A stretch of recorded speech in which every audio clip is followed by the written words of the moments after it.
tous, merci d'être avec nous sur le www.bigradio.fr. C'est parti pour une nouvelle édition du Tech News, l'essentiel de l'actualité high-tech, résumé en vidéo chaque semaine sur Big Radio et en simultané audio dans le grand journal, avec à la une cette semaine l'iPad, le nouvel iPad, l'iPad 3e génération qui est sorti il y a une quinzaine de jours. Nous ferons le point sur les quelques bugs que nous avons remarqués. Également dans l'actualité, Adobe qui fête ses 17 mois de succès. Et puis faute de Kindle Fire, Amazon lance le Kindle Touch. On terminera bien sûr cette chronique par les dernières brèves avec Free Mobile, avec des explications au niveau des problèmes de réseau de la semaine dernière de Orange et de Free. Avec tout cela ajouté un petit peu d'Arcep et du FC Que Choisir qui s'y mêlent. On verra tout cela donc dans cette émission. En tout cas, soyez les bienvenus et c'est parti. Comme toute société, Apple n'est pas à l'abri de problèmes techniques sur ses appareils. Après l'affaire de l'antenne sur l'iPhone 4, le fabricant américain est en train d'essuyer les critiques de ses clients concernant son dernier bébé, le nouvel iPad. Alors une association américaine de défense des consommateurs, le Consumer Report, a ainsi annoncé mardi 22 mars 2012 l'ouverture d'une enquête à propos par exemple de la chaleur excessive dégagée par ce nouvel iPad. De nombreux consommateurs témoignent sur les forums d'autres problèmes comme par exemple une mauvaise réception du Wi-Fi, une housse smart cover incompatible, des problèmes de recharge. Alors justement, on a décidé de réaliser nos propres tests pour vérifier tous ces témoignages. Alors premièrement, oui, ce nouvel iPad chauffe plus que la génération précédente, mais la différence de température est acceptable, entre 2,3 et 8,5 degrés, avec un maximum de 37 degrés sur le nouvel iPad. Pas de quoi se brûler les doigts, ni utiliser l'iPad pour repasser ses t-shirts. Alors au sein du laboratoire de nos confrères 01 Lab, ces derniers ont pu mesurer avec une caméra thermique à infrarouge les températures de l'iPad 2 et du nouvel iPad au cours d'un jeu vidéo exigeant pour le processeur Sky Gamblers, un R supermassif. Résultat, sur la partie la moins chaude de la coque en charge, l'iPad 2 atteint 24 degrés contre 34,7 pour le nouvel iPad. Et sur le point le plus chaud, l'iPad 2 atteint 34,7 degrés contre 37 degrés pour la nouvelle tablette d'Apple. Du côté de la marque à la pomme, un porte-parole a précisé que sa tablette se situait, je cite, dans la fourchette de ses normes thermiques. Le constructeur en a conclu que si ses clients ont des soucis, il faut qu'ils contactent le SAV Apple Care. Autre souci, d'autres consommateurs font état d'une moins bonne réception Wi-Fi avec le nouvel iPad qu'avec l'iPad 2. Nos tests montrent qu'il n'en est rien. Le petit nouveau semble quand même profiter d'une meilleure réception, même que son prédécesseur, dans des environnements perturbés par de nombreux réseaux Wi-Fi. Alors le nouvel iPad sentirait et mentirait quand il affiche que l'appareil est à charger à 100%. Le docteur Raymond Sonera de DisplayMate Technology a mesuré que l'iPad continuait de se recharger encore une bonne heure après avoir annoncé qu'il avait atteint 100%. Ce serait donc un problème logiciel de calibrage de la batterie. Il précise que les gens ont donc besoin de recharger leur iPad plus longtemps que le système ne le demande. Ce problème n'a pas été relevé par Apple. Il pourrait d'ailleurs être résolu par une mise à jour d'iOS. Enfin, toujours concernant la batterie, des utilisateurs témoignent qu'on ne peut pas recharger le nouvel iPad quand on joue. La firme à la pomme ne s'est pas exprimée sur ce sujet non plus. De notre côté, nous n'avons pas observé ce problème lors de nos longues heures d'utilisation de ce nouvel iPad. Autre petit point faible, certaines housses Smart Cover pour iPad ne sont pas compatibles avec ce nouvel iPad. La tablette ne passerait plus automatiquement en veille quand on replie la housse aimantée sur l'écran. Apple a confirmé certes ce souci et explique qu'il y avait un problème avec la Smart Cover d'origine, puisqu'apparemment elle n'aurait pas eu la même polarité et que cela aurait été corrigé depuis octobre 2011. Nous avons pourtant essayé de vieux modèles de Smart Cover sortis au moment de l'iPad 2 et nous n'avons pas eu de soucis de mise en veille du nouvel iPad. Au final, les prétendus problèmes techniques de cet iPad ne sont pas si graves et devraient être résolus avec une prochaine mise à jour du système. Alors justement, Apple a officiellement répondu aux critiques concernant le problème de recharge de l'iPad qui indique 100% de charge, je vous le rappelle, alors que la tablette n'est pas complètement rechargée. Et selon lui, en fait, sa tablette n'a aucun problème de batterie. C'est dans une interview au site All Things Day que Michael Chao, vice-président d'Apple, explique que le système de recharge est présent sur tous les appareils iOS. Il s'agit d'une fonction liée au système et elle est très pratique puisqu'elle vous permet de laisser brancher votre appareil afin qu'il soit toujours chargé à 100%. Il explique que dès que la batterie est complètement chargée, iOS bloque la recharge. Si l'appareil se décharge, iOS relance dans le chargement, mais la jauge indique toujours 100%. Pas de quoi et pas sûr que cette explication calme en tout cas la polémique.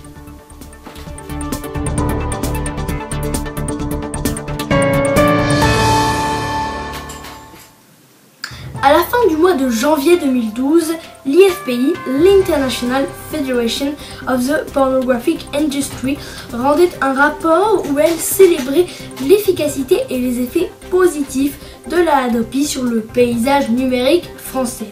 2 mois plus tard, 1 an et demi après l'envoi du premier email dans le cadre de la riposte graduée, c'est au tour de la Adopi elle-même de célébrer ses succès dans un rapport de 16 pages. Dès la première page, la Haute Autorité pour la diffusion des œuvres et la protection des droits sur Internet se félicite que tous les indicateurs pointent vers une nette tendance au recul du téléchargement illégal en P2P. En revanche, la Adopi communique des chiffres très précis sur les effets de la riposte graduée. Ainsi, 95% des personnes qui ont, je cite, reçu une première recommandation ne se voient pas reprocher de nouveaux comportements illicites sur les réseaux pair à pair. Dans les 6 mois prévus par la loi entre un premier et un éventuel deuxième avertissement, si les téléchargements illégaux sont en forte baisse, eh bien, la mise à disposition de fichiers régresse également. La France, qui représentait environ 6,2% du total des mises à disposition illégales sur les réseaux P2P au niveau mondial, ne compterait désormais plus que 4,5% de ce même total, selon les sources Peer Media citées par la Adopi. Par ailleurs, la Adopi vante l'arrivée à maturité des plateformes légales qui gagnent en quantité mais également en qualité. Les grands bénéficiaires de cette évolution sont naturellement iTunes et Deezer, à en croire Médiamétrie. La montée en puissance du label Pur, qui référence les offres légales de diffusion de contenu, est également l'occasion pour la Haute Autorité de se réjouir et de montrer que l'aspect pédago-répressif est accompagné d'une vraie structuration de l'offre légale. Enfin, le rapport met en perspective le travail de préparation de l'avenir avec ces labs, tout à la fois groupe de travail, de réflexion et zone d'expérimentation.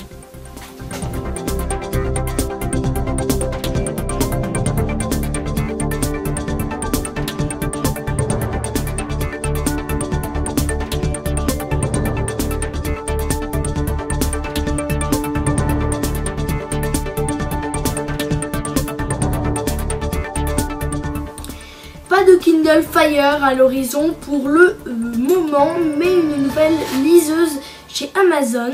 Et oui, la marque va en effet lancer le 27 avril prochain en France la version tactile du plus populaire des livres électroniques. Il est d'ailleurs d'ores et déjà possible de le précommandé sur le site du géant du commerce en ligne. On rappelle que le Kindle Touch est déjà commercialisé aux USA, mais Amazon avait préféré retarder son lancement dans l'Hexagone pour se concentrer sur le Kindle classique qui ne dépasse pas le prix psychologique de 99 €. Le nouveau Kindle Touch est un peu plus cher, d'une trentaine d'euros, voire beaucoup plus, puisqu'il peut monter jusqu'à 189 € si l'on choisit une déclinaison 3G qui permet de se connecter gratuitement au réseau cellulaire dans une centaine de pays et profiter ainsi du magasin en ligne d'Amazon ainsi que l'accès au site de l'encyclopédie en ligne Wikipédia.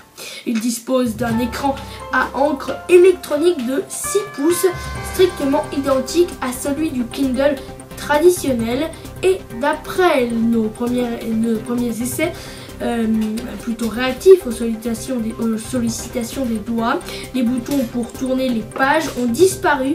Il suffit en fait d'effleurer les rebords de l'écran pour changer de page ou appeler le menu.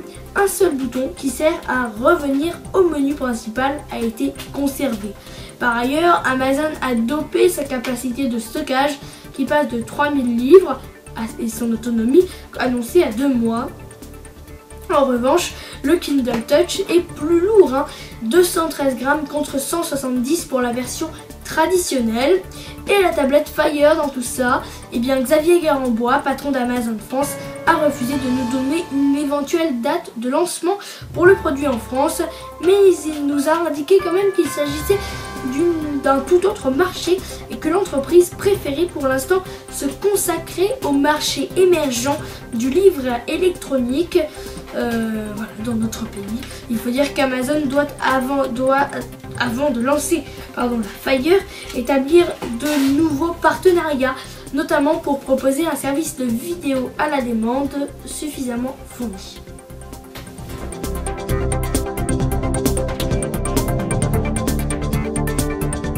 C'est parti pour les dernières brèves à présent et on va revenir sur le feuilleton Free Mobile avec dès le week-end dernier Orange qui menace de dénoncer son accord avec Free.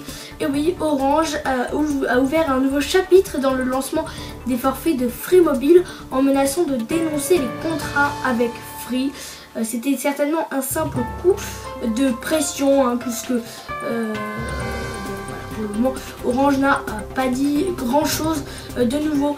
Mais eh bien, le lundi 26 mars, eh bien, l'association de défense des consommateurs, l'UFC Que Choisir, a envoyé une mise en demeure à Free Mobile pour que celui-ci s'explique sur les pannes récurrentes de son réseau et d'essayer de mettre en place une indemnisation de ses clients.